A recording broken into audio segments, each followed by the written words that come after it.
Hello students, polytechnic academy online classes हम लोगों के शुरू हो चुके हैं।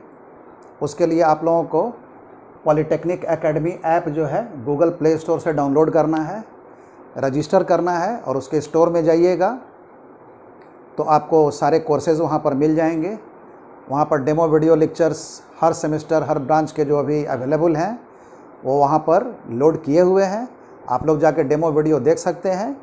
डेमो वीडियो ज़रूर देखिए और अगर क्लासेस आप लोगों को अच्छे लगते हैं तो कोर्स हमारे ज्वाइन करिए।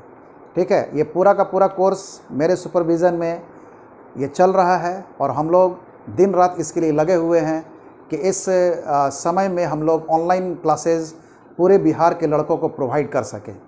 तो चलिए, आज का जो हम लोग का टॉपिक है वो कंप्यूटर से रिलेटेड है। कंप्यूटर का मतलब ये हो गया कि कंप्यूटर में हम लोग जानते हैं कि कुछ फंडामेंटल कंपोनेंट होते हैं। तो कंप्यूटर को जब हम लोग डिफ़ाइन करते हैं तो हम लोग जानते हैं कंप्यूटर में जो सबसे सेंट्रल यूनिट होता है, सेंट्रल प्रोसेसिंग यूनिट होता है, जो उसको कहते हैं माइक्रो प्रोसेसर। तो मेन उसका डिवाइस, जैसे हमारे पूरे शरीर में जो मेन डिवाइस है वो हमारा ब्रेन है जो कि सारा डिसीजन मेकिंग का काम करता है, उसी तरह से कंप्यूटर का जो सेंट्रल यूनिट है वो उसको माइक्रो प्रोसेसर बोलते हैं। और माइक्रो प्रोसेसर के साथ कंप्यूटर में कुछ और फंडामेंटल यूनिट्स होते हैं, जैसे इनपुट डिवाइस होगा, आउटपुट डिवाइस होगा और मेमोरी होगा। ठीक है, ये क्लास हम लोगों का मेमोरी का है। लेकिन उसको शुरू करने से पहले आप लोग को बता दें कि कंप्यूटर्स का भी अपना क्लासिफिकेशन होता है। किस हिसाब से होता है? कॉन्फ़िगरेशन। कॉन्फ़िगरेशन का मतलब ये हो गया कि कंप्यूटर में मेमोरी कितना है, ठीक है ना, उसकी सेकेंडरी स्टोरेज कैपेबिलिटी कितनी है, ठीक है, और उसका स्पीड कैसा है। जैसे आप लोग जानते होंगे कि एक सुपर कंप्यूटर भी होता है। तो सुपर कंप्यूटर एक कैटेगरी है, माइक्रो कंप्यूटर सबसे लोएस्ट कैटेगरी है, सुपर कंप्यूटर सबसे हाईएस्ट कैटेगरी है, बीच में मिनी कंप्यूटर्स आते हैं, मेन फ्रेम कंप्यूटर्स आते हैं और उनका एक क्लासिफिकेशन है। ठीक है, तो हम लोग यहाँ पर जो पढ़ने जा रहे हैं वो सबसे लोएस्ट कॉन्फ़िगरेशन वो माइक्रो कंप्यूटर होता है।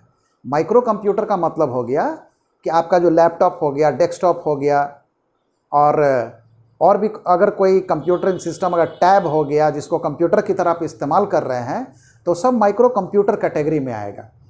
तो हम लोग जानते हैं कि कंप्यूटर का एक बहुत ही इम्पॉर्टेंट डिवाइस है जिसको मेमोरी बोलते हैं। और मेमोरी क्या है? मेमोरी एक डिजिटल इंफॉर्मेशन को स्टोर करने वाला डिवाइस है। ठीक है, उसमें हम लोग डिजिटल इंफॉर्मेशन कोडिंग करके, है ना, इंफॉर्मेशन को डिजिटल फॉर्म में कोडिंग करके और मेमोरी में स्टोर करते हैं। और वो कोडिंग किसी भी एलिमेंट का हो सकता है। वो पिक्चर हो सकता है, वो वीडियो हो सकता है, वो टेक्स्ट हो सकता है, ठीक है, वो किसी भी तरह का एलिमेंट हो सकता है। तो यहाँ पर सबसे पहले देखें कि माइक्रो कंप्यूटर जो होगा, माइक्रो कंप्यूटर के मेमोरी का एक हमने क्लासिफिकेशन ट्री बनाया है और इसमें आपको मैक्सिमम जो सबसे पॉपुलर या बेसिक जो मेमोरीज़ हैं उनका सारा क्लासिफिकेशन यहाँ रखा गया है। हालांकि ये टेक्नोलॉजी है, ये लगातार बदलता रहता है, तो इसके अपडेट्स भी होते हैं। जैसे आपका सॉफ्टवेयर मोबाइल में अपडेट होता है, तो उसी तरह से जब टेक्नोलॉजी से जुड़ी हुई बात है, इंजीनियरिंग के हर स्टूडेंट्स के लिए समझिए कि टेक्नोलॉजी आपका अपडेट होते रहता है। तो जो भी आप पढ़ रहे हैं तो उसका लेटेस्ट इन्फॉर्मेशन आपको वेबसाइट्स पे मिलता है, वहाँ पर जाके उसका पता कर सकते हैं कि अभी क्या टेक्नोलॉजी चल रहा है। लेकिन ये हमने बताया है, इसमें एक फंडामेंटल, एक बेसिक क्लासिफिकेशन हमने बताया है। इसमें देखिए, माइक्रो कंप्यूटर मेमोरी को हमने 4 भाग में बांटा है और कंप्यूटर का मेमोरी जो होता है, ये दोनों को अलग अगर हम लोग कर दें, CPU मेमोरी और कैच मेमोरी, तो ये प्राइमरी मेमोरी है, ये सेकेंडरी मेमोरी है। ठीक है, तो प्राइमरी मेमोरी का जो अपोजिट वर्ड है ये सेकेंडरी मेमोरी है और प्राइमरी मेमोरी को मेन मेमोरी भी कहते हैं और मेन मेमोरी का अपोजिट वर्ड जो है वो ऑक्सिलरी मेमोरी है।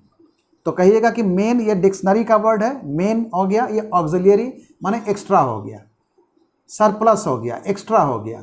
ठीक है, तो ये मेन मेमोरी है, उसका अपोजिट हो गया ऑक्सिलरी मेमोरी। अब यहाँ पर देखिए कि यहाँ पर हमने CPU मेमोरी भी लिखा है, कैच मेमोरी भी लिखा है। तो कंप्यूटर में 4 तरह के मेमोरी होते हैं, ठीक है ना। इस प्राइमरी और सेकेंडरी कंप्यूटर फंडामेंटल जिन्होंने भी पढ़ा होगा, ये जनरल नॉलेज की बात है। आज के इस टेक्निकल वर्ल्ड में जहाँ पर टेक्नोलॉजी का इतना इस्तेमाल हो रहा है, ये एक तरह से जनरल नॉलेज है, कम से कम ऊपर का क्लासिफिकेशन जो है। तो समझिए कि कंप्यूटर में ये मेमोरी जो है इसको समझना पड़ेगा कि प्राइमरी सेकेंडरी, प्राइमरी को प्राइमरी क्यों कहते हैं और सेकेंडरी को सेकेंडरी क्यों कहते हैं। प्राइमरी में क्या होता है, प्राथमिक होता है। प्राइमरी का मतलब प्राथमिक होता है, मतलब कि एकदम जो आपका मेन हो गया, और उसके बाद का जो होगा उसको हम लोग सेकेंडरी कहते हैं। और वही उसी कारण से कंप्यूटर में भी इनका नाम रखा गया है। ठीक है, तो इसको एक्सप्लेन करने के लिए यहाँ पर देखिएगा कि अगर हम यहाँ पर एक फिगर बनाएं तो एक छोटा सा फिगर बनाते हैं। ये मान लीजिए सीपीयू है, इसको माइक्रो प्रोसेसर कहते हैं।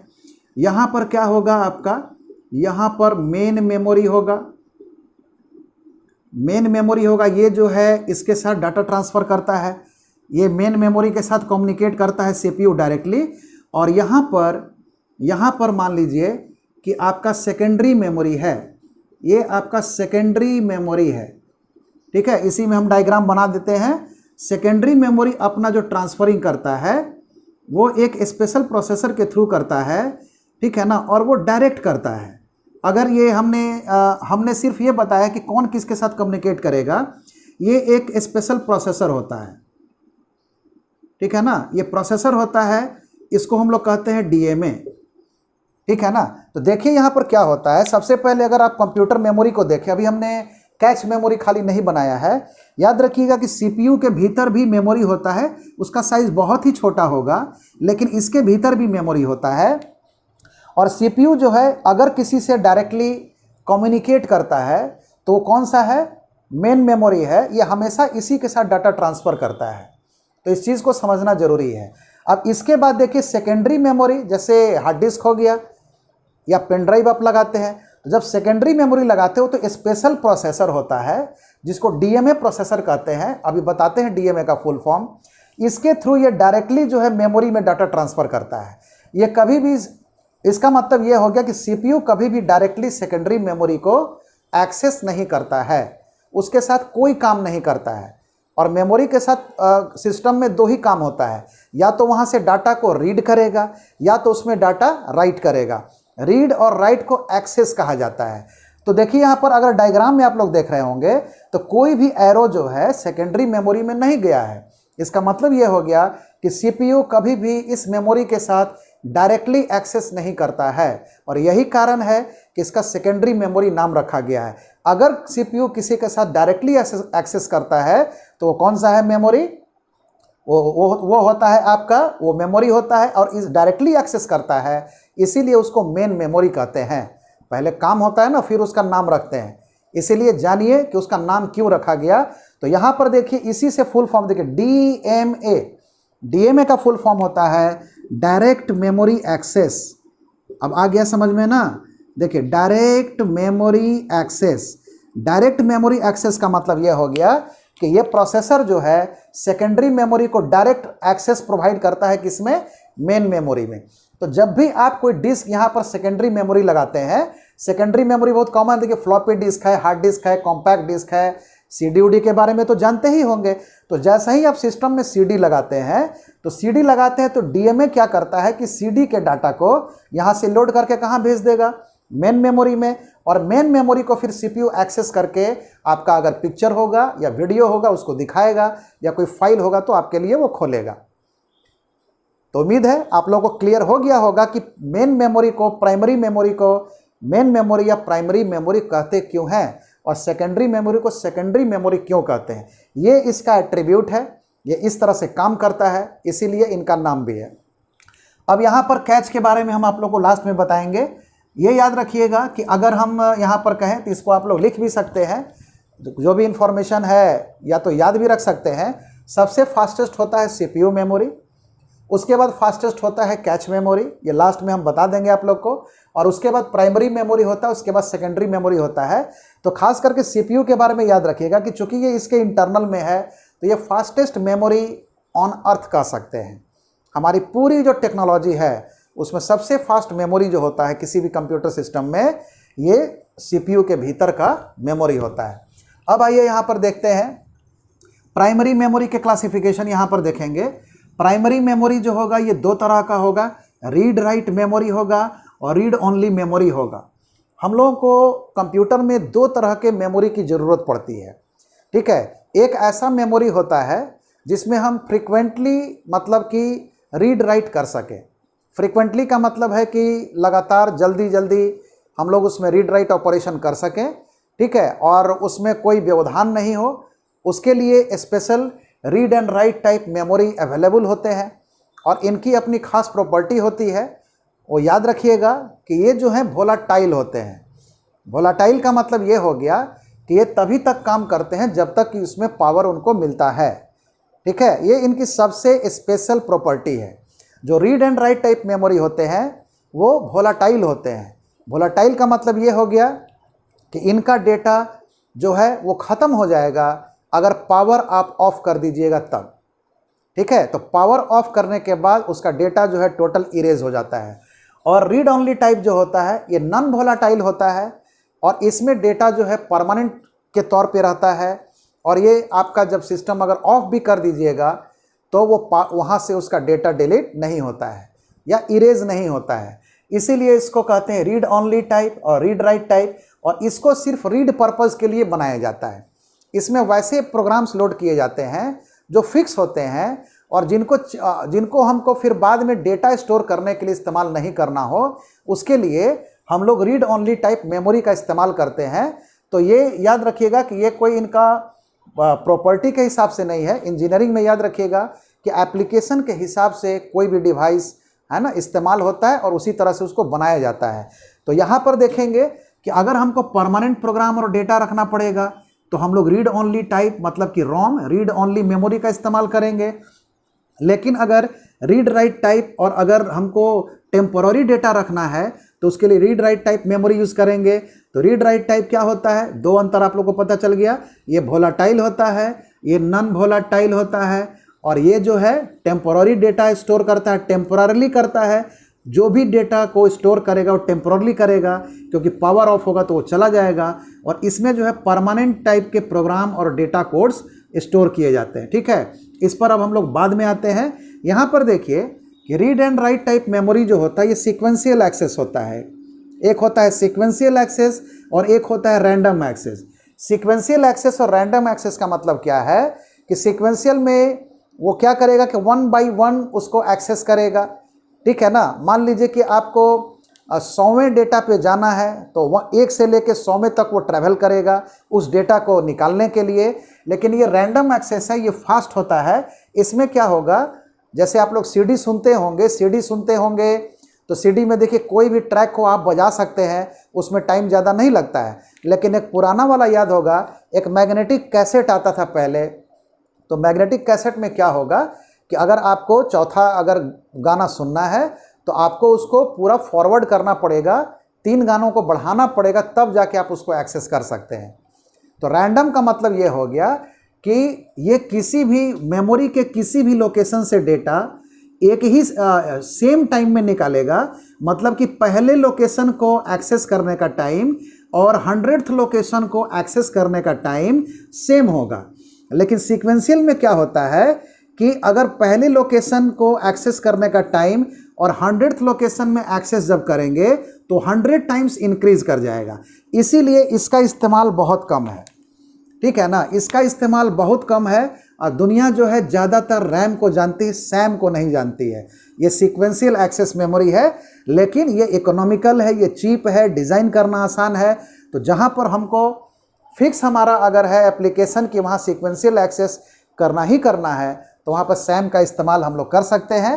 हालांकि इसका बहुत लिमिटेड एप्लीकेशन है, ज़्यादातर यूज होता है रैम, ठीक है ना। आप लोग कंप्यूटर अगर पढ़े होंगे तो ये बहुत पॉपुलर वर्ड है, एक रैम होता है, एक रोम होता है। अब ये रैम यहाँ पर देखिए 2 तरह का होता है कि स्टैटिक रैम होगा और एक डायनेमिक रैम होगा। स्टैटिक रैम ये एक, इसमें हम थोड़ा सा लिख दें, ये फास्ट होता है लेकिन कॉस्टली होता है, ठीक है ना। ये कंपैरेटिवली स्लो होगा, है ना, लेस फास्ट इसको कहिए, ये लेस फास्ट कहिए। ये फास्ट होगा ये भी, लेकिन इससे कम फास्ट होगा। लेकिन ये चीप होता है, ठीक है ना, और लार्ज साइज का होता है। मेमोरी का साइज़ तो आप लोग जानते ही हैं। और ये जो है स्मॉल साइज़ का होता है। तो कंप्यूटर में अगर रेफरेंस लिया जाए तो कंप्यूटर में रैम इस्तेमाल होता है और वो कौन सा इस्तेमाल होता है, DRAM इस्तेमाल होगा, जिसको डायनेमिक मेमोरी कहते हैं। ठीक है, आगे कभी पढ़ाने का आप लोग को मौका मिलेगा तो आपको बताएंगे कि स्टैटिक और डायनेमिक रैम में क्या डिफरेंस है। लेकिन यहाँ पर हम लोग क्लासिफिकेशन पढ़ रहे हैं तो ज़्यादा हम उसको, मेरे पास स्पेस नहीं है, टाइम स्पेस नहीं है कि हम उसको एलोबरेट कर सकें। तो आइए देखते हैं। यहाँ पर DRAM जो है फिर दो तरह का होगा, एक सिंक्रोनस होता है, SDRAM कहते हैं इसको। एस माने कभी कभी कन्फ्यूज़न हो जाता है कि स्टैटिक तो नहीं है, लेकिन ये सिंक्रोनस, और इसको डायनेमिक रैम कहिएगा। देखिए रैम डायनेमिक हो गया तो DRAM बन गया, डायनेमिक रैम हो गया, और इसमें S लगा दिए, सिंक्रोनस लगा दिए तो ये SDRAM हो गया। एक होता है डबल डाटा रेट रैम हो गया, ये आपका ज़्यादा बेटर क्वालिटी का है, कंप्यूटर्स में यही DDR रैम इस्तेमाल होता है। ठीक है, तो यहाँ पर ये क्लासिफिकेशन है read and right type memories का। ठीक है ना। अब यहाँ पर देखिए, यहाँ पर रीड ओनली टाइप में रोम है, तो इसकी क्या खासियत बताए थे, ये नॉन वोलाटाइल होता है। ये नॉन वोलाटाइल ये है, देखिए वोलाटाइल का मतलब बताए थे कि data will be not lost when power will be removed. ठीक है, और ये क्या स्टोर करता है, permanent programs and data, permanent programs and data. ठीक है ना। लेकिन इस तरह के मेमोरी का वही इस्तेमाल करते हैं जहाँ पर परमानेंट प्रोग्राम्स या डाटा स्टोर करना पड़ेगा। इसी का उल्टा यहाँ पर लिख लीजिएगा, परमानेंट का उल्टा होता है टेम्पोररी, और नॉन वोलाटाइल का उल्टा होता है वोलाटाइल। अब यहाँ पर देखिए, इनका एक क्लासिफिकेशन हमने बनाया है। इसमें इसको कहते हैं एमरोम है, इसको कहते हैं मास्क, है ना, मास्क रोम कहते हैं।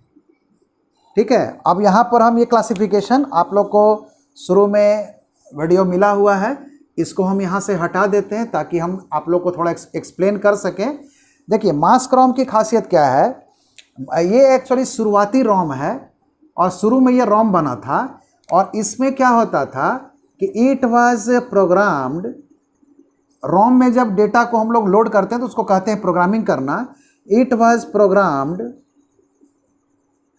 प्रोग्राम का मतलब हो गया प्रोग्राम लोड करना। It was programmed during manufacturing. ठीक है ना। इसमें जो प्रोग्राम लोड होता था ये एक्चुअली सबसे शुरुआती टेक्नोलॉजी है। तो पहले टेक्नोलॉजी हमारा उतना अच्छा नहीं था, लेकिन शुरुआती टेक्नोलॉजी था। उसमें क्या होता था कि मान लीजिए किसी कंपनी को मेमोरी में प्रोग्राम लोड करके डिवाइस में लगाना है, तो वो प्रोग्राम जो है मैन्युफैक्चरर को दे देता था, और मैन्युफैक्चरर ही उसमें प्रोग्राम IC जब बनता था, मेमोरी जब बनाते थे, उसी समय उसका जो सर्किट डिज़ाइन करके और उसको प्रोग्राम कर दिया जाता था। तो फंडामेंटल तौर पे अगर इसको समझें तो इसका मतलब ये हो गया कि इसमें जो डेटा रखते थे, आप डेटा कोड कहिए चाहे प्रोग्राम कोड कहिए, इसमें जो भी कोड हम स्टोर करते थे उसको किस समय किया जाता था, मैन्युफैक्चरिंग के समय। और एक बार जब मैन्युफैक्चरिंग हो गया तो इस रोम में आप कोई भी काम नहीं कर सकते हैं, आप खाली उसमें से डेटा को रीड कर सकते हैं। यही इसकी प्रॉपर्टी थी। लेकिन ये सबसे शुरुआती रोम था जिसको मास्क रोम कहते हैं। मास्क का मतलब वही होता है, ठीक है ना, किसी भी चीज़ को, फंक्शन को डिजेबल कर देना। ठीक है, तो डिजेबल का जैसे सील होता है ना, कहीं पर हम लोग कोई पैकेट अगर सील कर देते हैं तो इसका मतलब है कि कोई दूसरा आदमी अब उसमें कोई काम नहीं कर सकता है। ठीक है, तो उसी तरह से ये मास्क है। मास्क कर देने के बाद आप इसका कंटेंट को खाली पढ़ सकते हैं। ठीक है, और उसके बाद आप कुछ नहीं कर सकते हैं। इसका एग्जाम्पल है आपका टेक्स्ट बुक। किताब क्या होता है, पब्लिशर के यहाँ ही छप जाता है। ठीक है, और उसके बाद आप उसमें लिखने के लिए तो ऐसे लिख सकते हैं, लेकिन वैसा इस्तेमाल तो है नहीं। आप उसको पढ़ तो सकते हैं, लेकिन उसमें लिखने के लिए उसको इस्तेमाल नहीं करते हैं। ठीक है, तो ये उसी का एग्जाम्पल हो गया। अब यहाँ पर देखिए, इसके बाद टेक्नोलॉजी थोड़ा आगे बढ़ा। तो ये क्या था कि पीरोम क्या था कि it was programmed after manufacturing. हम वाज इसलिए लिख रहे हैं क्योंकि पुराने मेमोरी हैं, इनका अब कम इस्तेमाल है। ठीक है, चाहे लिख दीजिए, अगर इस्तेमाल अभी होता भी होगा तो इट इज़ हम यहाँ पर कर देते हैं। तो यहाँ पर देखिए, इसका जो इसमें जो काम होगा, जो कोड स्टोर करते हैं, वही काम इसमें भी होगा, लेकिन इसका जो प्रोग्रामिंग करते हैं या कोड स्टोर करते हैं वो आफ्टर मैन्युफैक्चरिंग कर सकते हैं, ठीक है। लेकिन आफ्टर मैन्युफैक्चरिंग भी जब करते हैं तो ये एक ही बार इसको प्रोग्राम कर सकते हैं। तो ये भी जो है ये तो खैर फैक्ट्री प्रोग्राम्ड है, ऐसा कहेंगे कि ये फैक्ट्री प्रोग्राम्ड है, ठीक है ना, फैक्ट्री प्रोग्राम्ड है, वहीं से बन के आएगा। और इसको कहते हैं फील्ड प्रोग्राम, मतलब फैक्ट्री से बाहर, फैक्ट्री से बाहर हम इसको प्रोग्राम कर सकते हैं, ये फील्ड प्रोग्राम्ड है। लेकिन इसका भी क्या था कि ये भी वन टाइम होता था, ओनली वन टाइम होता था, और ये भी जो है ओनली वन टाइम होता है। एक बार जब आपने, इसमें क्या होगा कि कंपनी ब्लैंक चिप बनाती थी, ब्लैंक रोम बनाती थी, और उसके बाद जिनको भी प्रोग्राम करना होता था वो उसको प्रोग्राम करके अपने डिवाइस में यूज़ करते थे, ठीक है। उसके लिए प्रोग्रामिंग डिवाइस होता था, उसके द्वारा उसको प्रोग्राम करके यूज़ करते थे। लेकिन वो एक ही बार प्रोग्राम होगा। अगर आपको सिस्टम में प्रोग्राम बदलना है तो आपका वो आईसी बेकार हो जाएगा, आपको नया ब्लैंक आईसी इस्तेमाल करना पड़ेगा। तो इसमें आप लोग समझ रहे हैं कि हार्डवेयर का वेस्ट है। इसी कमी को दूर करने के लिए मल्टीपल टाइम प्रोग्रामेबल रोम आ गया। तो मल्टीपल टाइम जो आता है उसको कहते हैं erasable and programmable. Erasable and programmable का मतलब ये हो गया, जैसे हमने क्या कहा था कि टेक्स्ट बुक है, ये आपका टेक्स्ट बुक की तरह काम कर रहा है, ठीक है ना। उसी तरह से पीरोम क्या है, पीरोम का मतलब याद करिए, आप लोग कॉपी यूज़ करते हैं, तो कॉपी फैक्ट्री से कैसा आता है, ब्लैंक आता है। अब ब्लैंक आता है तो अभी मान के चलिएगा आप उस पर पेंसिल से नहीं पेन से लिख रहे हैं, तो पेन से जब लिखते हैं तो एक ही बार लिख पाते हैं। यही कैरेक्टरिस्टिक्स होता है पीरोम का, ठीक है। और उसके बाद एक ऐसा मेमोरी आ गया जो कि ज़्यादा इफेक्टिव था। वैसा हम लोग तो यूज़ नहीं करते, हम लोग पेन ही बदल सकते हैं। अगर आप कॉपी पे पेंसिल से लिखते हैं या स्लेट पे लिखते होंगे बचपन में, तो उसको आप मिटा मिटा के जो है काम कर सकते हैं। तो उसी तरह का ये था, इरेजेबल भी था, प्रोग्रामेबल था। प्रोग्रामेबल का मतलब कि राइटेबल हो गया, इरेजेबल का मतलब है कि उसको इरेज करके और नया कोड उसमें राइट कर सकते हैं। इसीलिए इसको कहा गया इरेजेबल एंड प्रोग्रामेबल। और इरेजेबल एंड प्रोग्रामेबल दो तरह का होता है, ठीक है। ये दो तरह का होगा, एक आपका होगा यूवी लाइट इरेजेबल, ठीक है, इसको जानना जरूरी है। यूवी लाइट इरेजेबल, इनका जो प्रॉपर्टी है इरेजिंग में है। ये इसमें याद रखिएगा कि इरेजिंग प्रोसेस कैसे होगा। तो इरेजिंग होगा यूजिंग यूवी होगा, यूवी लाइट होगा। यूवी लाइट मैंने जान रहे हैं अल्ट्रा वायलेट लाइट, और ये होगा इलेक्ट्रिकली, है ना, ये इलेक्ट्रिकली होता है, ठीक है। और प्रोग्रामिंग इसका कैसा होता है, प्रोग्रामिंग जो होगा ये इसका इलेक्ट्रिकली ही होगा, प्रोग्रामिंग में कोई डिफरेंस नहीं है।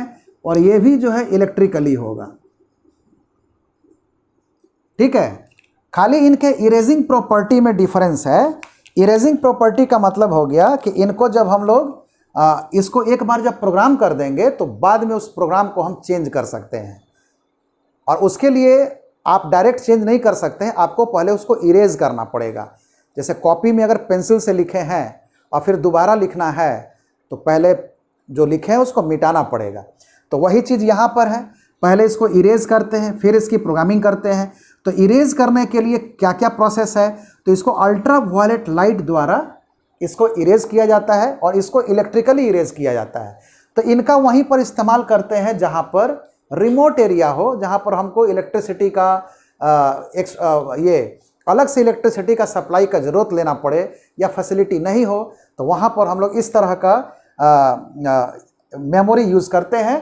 क्योंकि इरेजिंग के लिए थोड़ा स्पेशल हमको पावर सप्लाई चाहिए, राइट करने के लिए, प्रोग्राम करने के लिए कोई खास उतना पावर सप्लाई की कोई हमको ज़रूरत नहीं है, ठीक है। तो ये कंडीशन हो गया। तो देखिए यहाँ पर EEPROM, इसको बोलते हैं यूवी रोम, अल्ट्रा वायलेट रोम भी कहते हैं। और EEPROM का मतलब क्या हो गया, इलेक्ट्रिकली इरेजेबल कहिएगा, ठीक है ना, इलेक्ट्रिकली इरेजेबल। और यहाँ PROM कर देना है। और PROM का फुल फॉर्म क्या हो गया, इसको कहिएगा प्रोग्रामेबल, इसको कहिएगा प्रोग्रामेबल रोम कहते हैं, ठीक है। और EEPROM का क्या हो गया, तो ये हो गया इरेजेबल, शुरुआत में यही बना था, इरेजेबल, प्रोग्रामेबल और रोम कह सकते हैं, ठीक है ना, इरेजेबल प्रोग्रामेबल रोम कहते हैं, इसको कहिएगा इलेक्ट्रिकली इरेजेबल, और इसको पी रोम कह सकते हैं।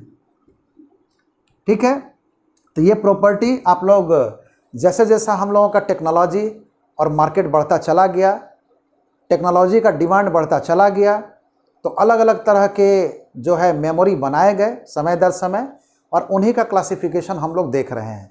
और ये हमारा जाके प्राइमरी मेमोरी का क्लासिफिकेशन ख़त्म हुआ। ठीक है, इसमें अब हम लोग आगे आते हैं।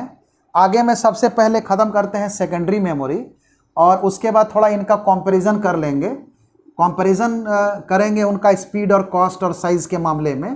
ठीक है, तो ये क्लासिफिकेशन हम रखते हैं।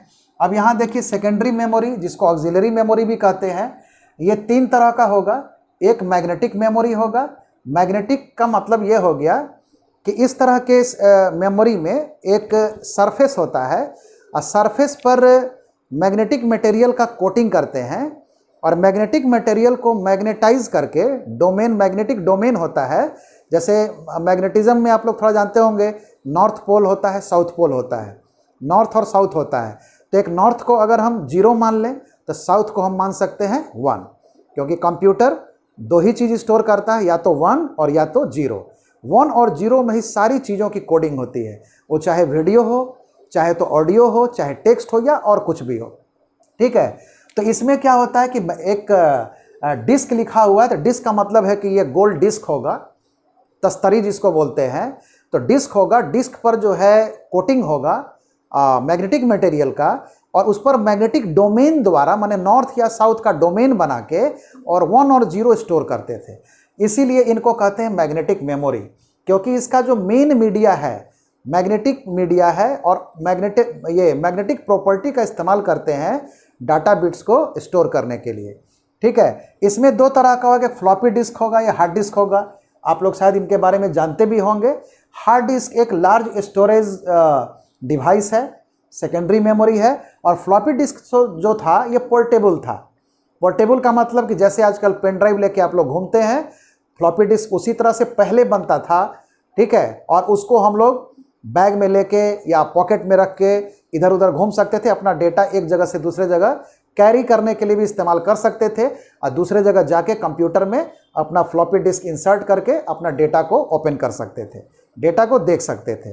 तो इसलिए उसके लिए यह पोर्टेबल था। पोर्टेबल का मतलब क्या होता है, जिसको हम एक जगह से दूसरे जगह कैरी कर सकते थे। लेकिन पहले के सिस्टम में हार्ड डिस्क जो था ये कंप्यूटर में फिक्स रहता था, इसको आप ले के घूमते नहीं थे, कंप्यूटर के लिए ही इस्तेमाल होता था। और हार्ड डिस्क को आप पोर्टेबल नहीं बनाते थे। लेकिन आप लोग को बता दें कि आज के डेट में हार्ड डिस्क भी पोर्टेबल हो गया है। जैसे पेन ड्राइव आप लेते हैं, आपको मार्केट में हार्ड डिस्क भी मिल जाएगा एक्सटर्नल, आप कंप्यूटर के USB पोर्ट में लगाइए, और उसका जो टेराबाइट में जो स्पेस होता है आप उसका इस्तेमाल कर सकते हैं। आजकल लोग अपने डेटा का बैकअप के लिए उसका इस्तेमाल करते हैं। तो ये हार्ड डिस्क हो गया, ये मैग्नेटिक मीडिया हो गया। उसके बाद का टेक्नोलॉजी है ऑप्टिकल मीडिया। ऑप्टिकल मीडिया में 2 तरह का है, एक लो कैपेसिटी है, जैसे फ्लॉपी डिस्क लो कैपेसिटी था, कॉम्पैक्ट डिस्क जो है लो कैपेसिटी है, और उसके बाद एक हाई कैपेसिटी जो है डिस्क भी है, जिसको बोलते हैं DVD। इसका फुल नेम है डिजिटल वर्साटाइल डिस्क। पहले जब ये डिस्क बनाया गया था तो एक्चुअली मूवी को स्टोर करने के लिए बनाया गया था, क्योंकि मूवी पहले CD में स्टोर करके आते थे, तो 3-3 CD में एक मूवी स्टोर कर पाते थे। तो उसी का सॉल्यूशन क्या हुआ कि हाई डेंसिटी डिस्क निकाला गया, और इसकी कैपेसिटी ज़्यादा थी। तो एक DVD में आप करीब 2 या 3 मूवी स्टोर करते हैं। तो समझिए कि 3 डिस्क में एक मूवी स्टोर करते थे, और अब एक डिस्क में, है ना, एक डिस्क में 2 या 2 से ज़्यादा, 1 से ज़्यादा हम लोग वहाँ पर मूवी स्टोर कर सकते हैं। इसका मतलब है कि काफ़ी इसका स्पेस ज़्यादा होगा। तो इसीलिए शुरुआती जो इसका नाम था वो नाम था डिजिटल वीडियो डिस्क। ठीक है, लेकिन जब ये कंप्यूटर के लिए भी इस्तेमाल होने लगा, फाइल्स रखने के लिए या कोई और भी डेटा रखने के लिए, तो वर्सटाइल का मतलब होता है बहुआयामी, जो हर रूप में, हर जगह, हर पर्पज़ के लिए इस्तेमाल हो सकता है। इसीलिए वर्सटाइल कहा गया कि ये डिजिटल वर्सटाइल डिस्क हो गया। तो ये नाम वही रह गया, इसका DVD ही रह गया। ठीक है, और इसके बाद पहले के समय में मैग्नेटिक आया, फिर ऑप्टिकल आया, और ऑप्टिकल के बाद सेमीकंडक्टर भी आ गया। इसका तो आप लोग यूज़ करते ही होंगे, जानते होंगे। उनको हम लोग कॉमर्शियल भाषा में पेन ड्राइव कहते हैं, और पेन ड्राइव का एक्चुअल नेम जो है वो क्या है, उसको फ्लैश ड्राइव कहते हैं। और फ्लैश ड्राइव में बता दें कि ये एक तरह का EEPROM होता है। क्या होता है ये EEPROM का ही एक टाइप है, मतलब electrically erasable programmable read only memory का टाइप है ये, जिसको हम लोग फ्लैश ड्राइव कहते हैं। तो ये टोटल क्लासिफिकेशन था, फंडामेंटल क्लासिफिकेशन था। अब यहाँ पर देखिए थोड़ा सा कैच मेमोरी के बारे में बताते हैं। कैच मेमोरी में देखिए क्या होता है कि पहले इसका सिस्टम में जगह देखिए कि कहाँ पर लगा होगा, और हम इसको खाली सेकेंडरी मेमोरी नहीं बना रहे हैं, हम यहाँ पर बना रहे हैं प्राइमरी मेमोरी, ठीक है ना। और उसके बाद यहाँ पर हम बना रहे हैं कैच मेमोरी, और यहाँ से याद रखिएगा कि ये इसके साथ जुड़ा रहेगा और ये जो है इसके साथ भी जुड़ा रहेगा इस तरह से। ये आपका CPU है, देखिए ये स्ट्रक्चर है, ठीक है। ये हमने इसका डाटा पाथ बनाया है इसमें। तो यहाँ पर देखिएगा क्या होता है कि कैश क्या होता है कि एक बहुत ही फास्ट मेमोरी होता है, और ये कंपैरेटिवली स्लो होगा। तो इसमें CPU अगर जितना कैश से जितना भी एक्सेस करेगा, जितना ज़्यादा एक्सेस करेगा, तो कंप्यूटर का स्पीड फास्ट होगा, क्योंकि प्रोग्राम जो है फास्टली रन करेगा।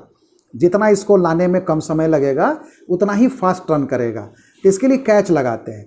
तो जब भी देखिए प्राइमरी मेमोरी से जब ये प्रोग्राम रन होता है तो ये इसको रीड तो करता ही है, ये कैच में भी स्टोर कर देता है पहली बार में जब शुरू होगा।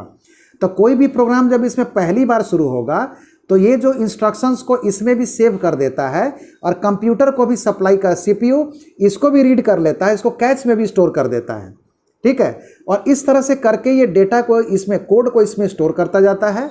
और स्टोर करने के बाद ये हर बार फिर जब उसके बाद ये रीड करने जाएगा तो ये पहले क्या करता है कि कैच में खोजता है। आप लोग याद होगा कि जब आप हिंदी या इंग्लिश लिखते हैं तो क्या डिक्शनरी के सारे वर्ड्स का इस्तेमाल करते हैं? नहीं करते हैं। आप कोई खास पैराग्राफ लिखिएगा तो देखिएगा कि कोई कोई वर्ड जो है बार बार रिपीट हो रहा है। प्रोग्रामिंग में भी यही होता है, और प्रोग्रामिंग में ये ज़्यादा होता है कि प्रोग्रामिंग में जो कमांड्स होते हैं वो जनरली बार बार रिपीट होते हैं। तो रिपीट होने का मतलब ये हो गया कि यहाँ से जब ये इसको प्रोग्राम को इसमें स्टोर करना शुरू करेगा, प्रोग्राम के कुछ पार्ट को, जो प्रोग्राम रन कर रहा है उसके पार्ट को कैच में स्टोर करता है।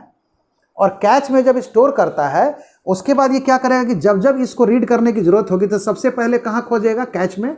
अगर कैच में इसको मिला तब तो यहीं से वापस लेके चला आएगा, और अगर इसमें नहीं मिला तब ये कहाँ पे जाएगा? प्राइमरी मेमोरी में जाएगा। तो मान लीजिए कि ये 100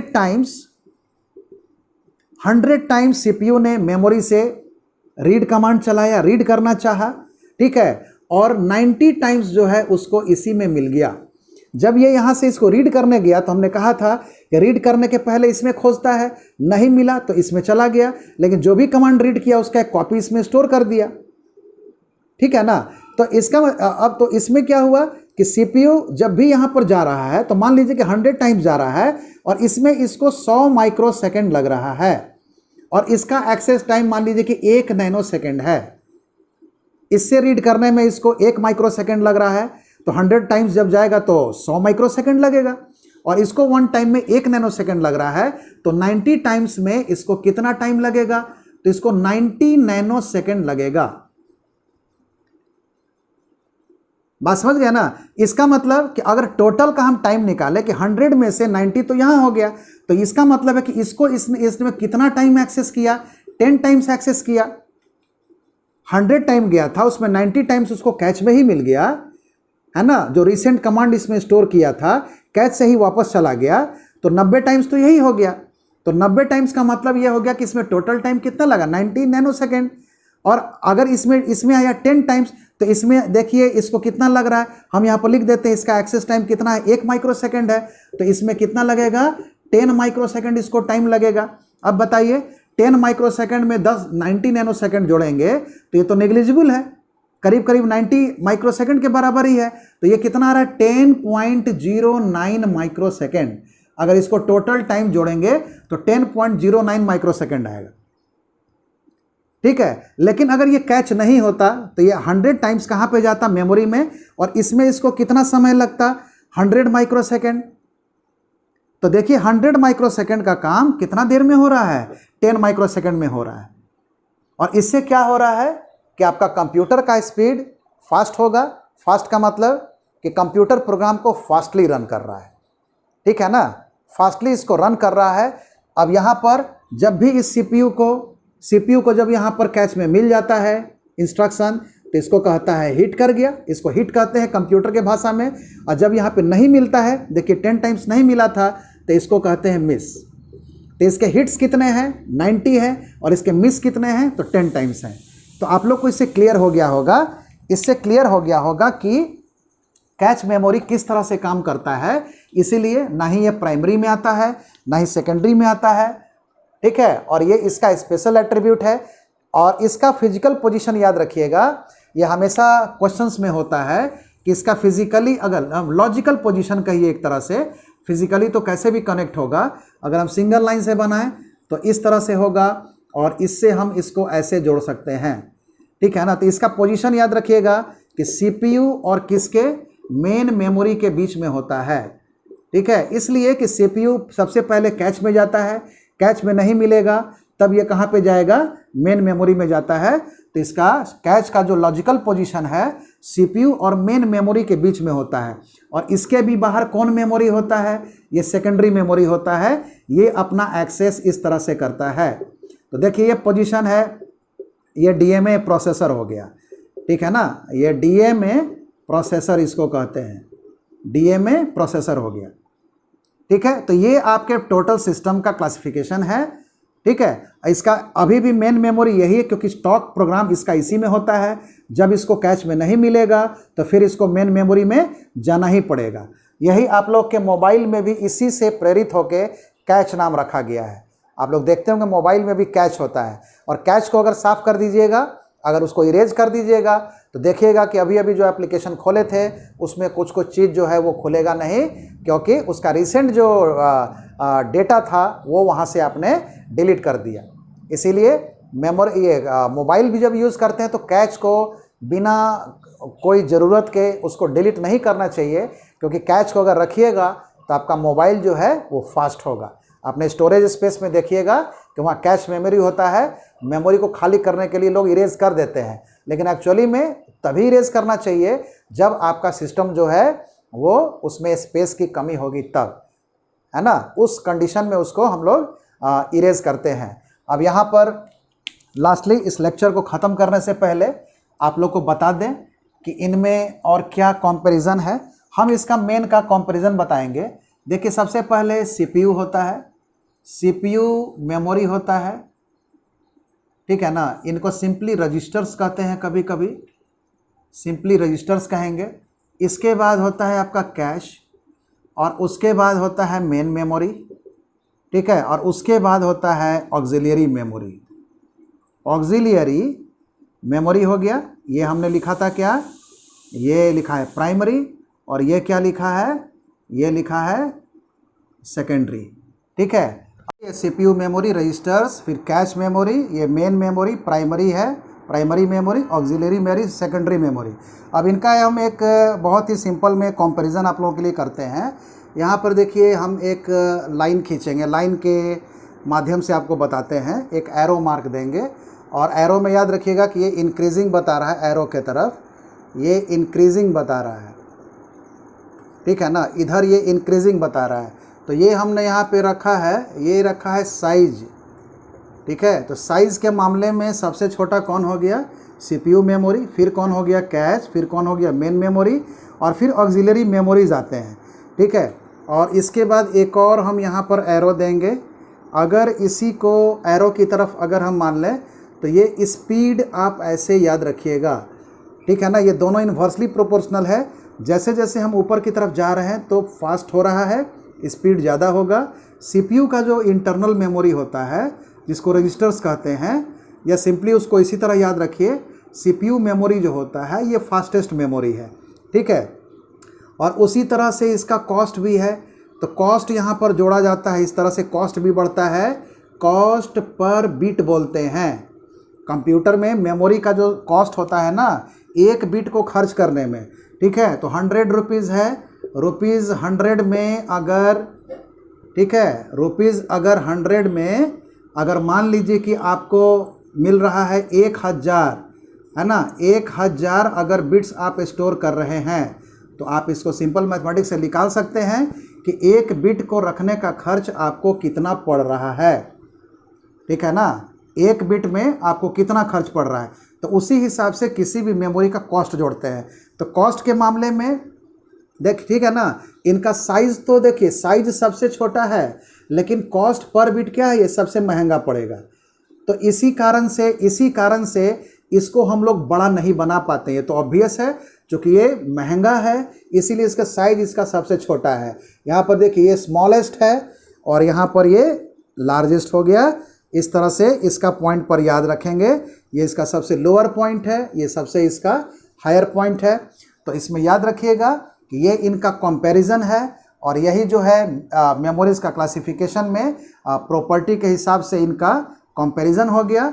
और बाकी जो इनके सब कैटेगरीज हैं इनका भी हम लोग कंपैरिजन करते हैं, लेकिन ये क्लास है मेन मेमोरी क्लासिफिकेशन का है। तो मेमोरी जो 4 तरह के हमने आप लोगों को बताया उसके बारे में एक्सप्लेन किया, ठीक है। तो आज का क्लास हम लोगों को यहीं पर हम समाप्त करते हैं। और जाने से पहले बता दें कि आप हमारा ऑनलाइन क्लासेस हमारे पॉलिटेक्निक एकेडमी ऐप पर इंस्टॉल करके उसमें अपने कोर्स को ज्वाइन कर सकते हैं। वहाँ पर स्टोर में जाइएगा, आपके वीडियोज स्टोर्ड हैं, वहाँ पर वीडियोज़ में डेमो वीडियोज़ भी हैं, वीडियो लेक्चर्स हैं। आप उन डेमोज़ को देखिए और देखने के बाद हमारे कोर्स को ज्वाइन करिए और हमारे एक्सपीरियंस टीचर्स के पैनल का आप लोगों को फ़ायदा मिलेगा। चलिए, इसी के साथ all the best to all of you. Have a nice day. Thank you for watching my lecture.